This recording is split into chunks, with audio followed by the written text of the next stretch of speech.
Yesus Kristus, apakah engkau benar seperti yang mereka katakan? Ingatkah engkau pada hari itu saat Saulus mempersekusi orang Kristen, saat perjalanannya ke Damaskus, dan pada saat itu cahaya yang membutakan matanya dan dia tersungkur, dan pertanyaan pertama yang dia katakan adalah, "Siapakah engkau, Tuhan?" Siapakah Yesus? Mengapa kita tidak mampu berlari darinya?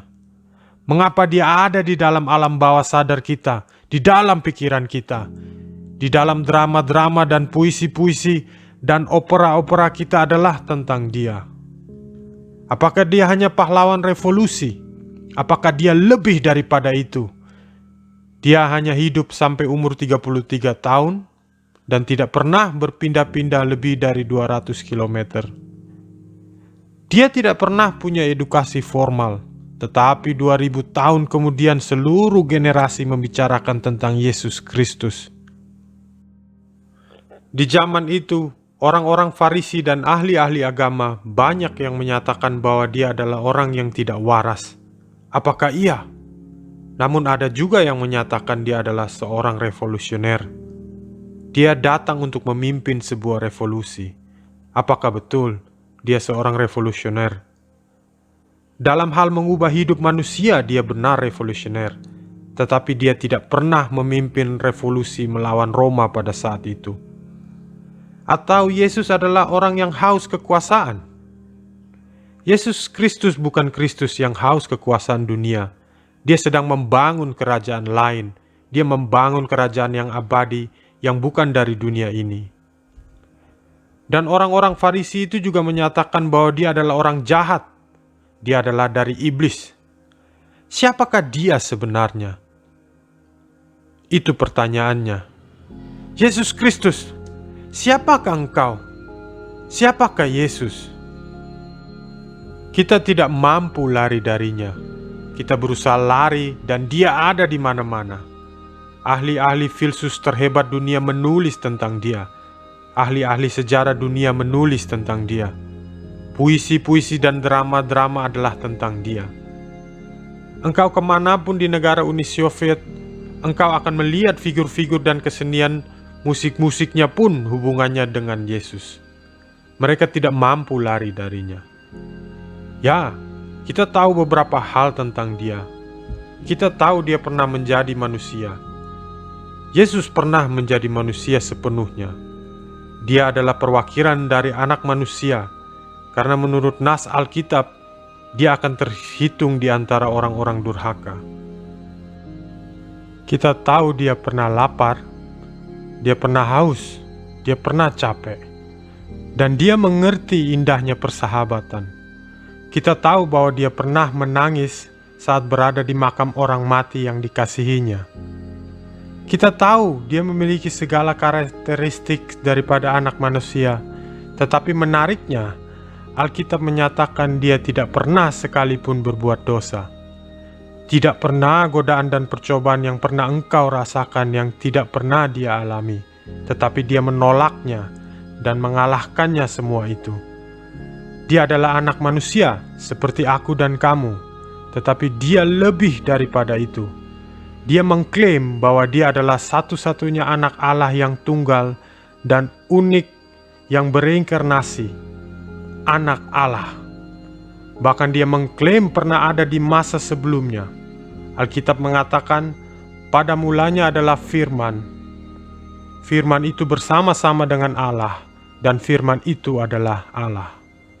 Sebelum adanya waktu, dia telah ada.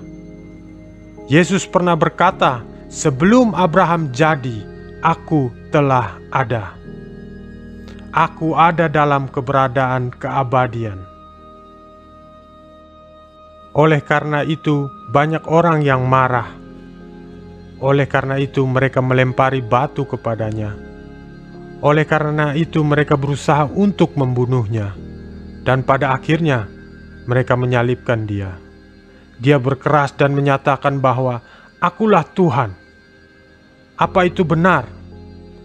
Apakah benar apa yang dinyatakannya? putra tunggal dari Allah yang hidup? Yesus Kristus mengklaim bahwa dia satu-satunya putra tunggal daripada Allah yang hidup. Tahukah pada hari dia dilahirkan, itu bukan awal mula satu-satunya. Karena dia selalu hadir, ada dan nyata, dari keabadian ke keabadian, dia adalah Tuhan. Menurut Injil, firman itu telah menjadi manusia dan diam di antara kita. Dalam kata lain, Logos atau Sabda, firman daripada Tuhan, Tuhan yang abadi, telah menjadi manusia dalam wujud anak manusia, Yesus Kristus, dan pernah hidup sebagai manusia di antara kita. Dia bukan orang luar biasa yang biasa, dia adalah Tuhan dalam wujud anak manusia. Namun pelajaran moral dan etika yang diajarkan, tidak ada satupun manusia yang dapat bicara seperti dia. Dalam 10 perintah Allah, ada perintah, engkau jangan berzinah. Namun Yesus mengatakan, setiap orang yang memandang perempuan serta menginginkannya, maka dia sudah berzinah dalam hatinya. Yesus berkata bahwa Nabi Musa pernah mengatakan, jangan membunuh. Tetapi Yesus mengatakan, jika engkau marah dan benci terhadap saudaramu tanpa sebab, engkau telah bersalah. Dia mengangkat etika dan moral manusia ke tempat yang tertinggi dan memerintahkan kita hidup seperti demikian. Dia sendiri hidup seperti itu. Bagaimanakah engkau dapat menjelaskan Yesus? Yesus Kristus, apakah engkau benar seperti yang engkau katakan? Pertanyaan Pilatus. Ketahuilah bahwa mereka hanya membawa 3 tuduhan terhadap dia untuk menyalibkan dia. Pertama, orang ini mengasihi para pendosa. Itu tuduhan pertama. Kedua, dia menyembuhkan pada hari Sabat. Dan yang ketiga, dia mengklaim bahwa dia putra tunggal daripada Allah. Apakah dia putra tunggal Allah? Lihatlah pada kuasanya. Yesus mendekati mereka dan berkata, kepadaku telah diberikan segala kuasa di surga dan di bumi. Saya tahu satu hal, dia mengampuni dosa. Dan pengampunan dosa tidak ada satupun nabi-nabi yang dapat melakukannya. Dan kemudian lihatlah pada kematiannya. Apakah ada anak manusia yang mati sepertinya? Kilat dan petir menyambar-nyambar dan bumi pun bergetar. Prajurit Roma pun mengakui bahwa orang ini benar adalah anak Allah. Siapapun yang dapat melihat Yesus di atas kayu salib itu dan tidak tersentuh, berarti mereka memiliki hati yang terbuat dari batu. Mereka bermula dengan menanggalkan bajunya, lalu mencambukinya dengan cambuk bermata besi yang tajam, menghantam punggungnya sampai dia hampir tidak bisa berdiri. Dan mereka meletakkan mahkota duri di atas kepala sampai mukanya penuh dengan darah, dan menertawainya dan meludahinya, dan mereka menghina dia. Padahal hanya dengan 1 jentikan jarinya, 72.000 malaikat telah siap sedia dengan pedang terhunus untuk menyelamatkan dia dan menyapu bersih bumi ini dari keberadaannya dan alam semesta. Namun Yesus menyatakan, tidak, pada takdir inilah aku dilahirkan.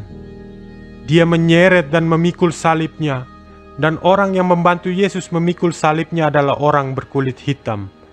Dan jangan pernah lupa hal yang lain, Yesus adalah kepunyaan Afrika, seperti halnya Eropa dan Asia. Dan tempat di mana ia dilahirkan menyentuh Afrika, Asia, dan Eropa. Dan Yesus adalah bukan orang bule kulit putih seperti saya, ataupun orang kulit hitam, seperti beberapa dari kalian. Kita tidak tahu apa warna kulitnya, tetapi seharusnya berwarna gelap seperti orang-orang pada masa itu di sana, karena dia adalah manusia seperti mereka. Jangan pernah mengatakan bahwa ini adalah agamanya orang kulit putih atau orang kulit hitam, tetapi adalah agama dunia. Yesus adalah kepunyaan dunia saat dia mati di salib itu.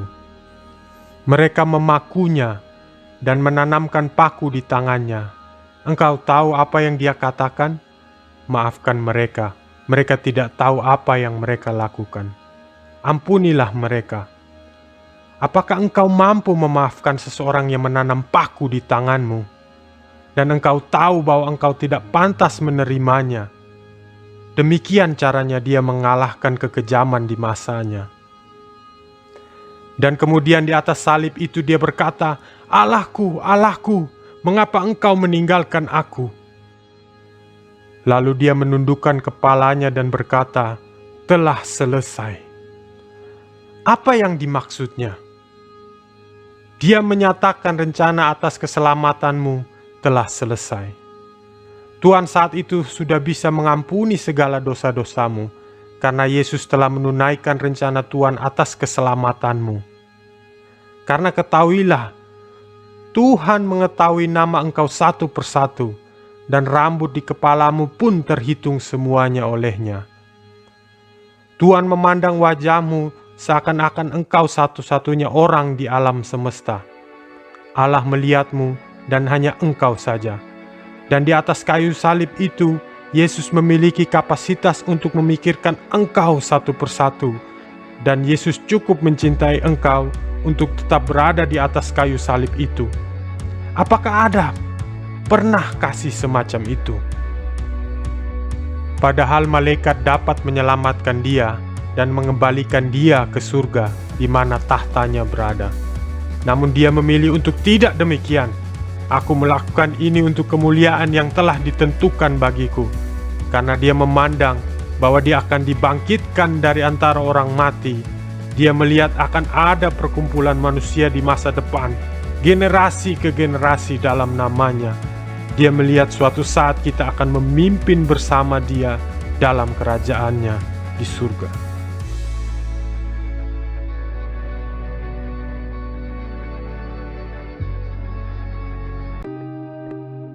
Hai sobatku dalam Yesus, saya Reynold Samara, selamat datang di channel saya. Dan terima kasih sudah menonton. Jika Anda suka dengan video ini, jangan lupa di like dan di share ya, bagikan ke teman-teman. Oke.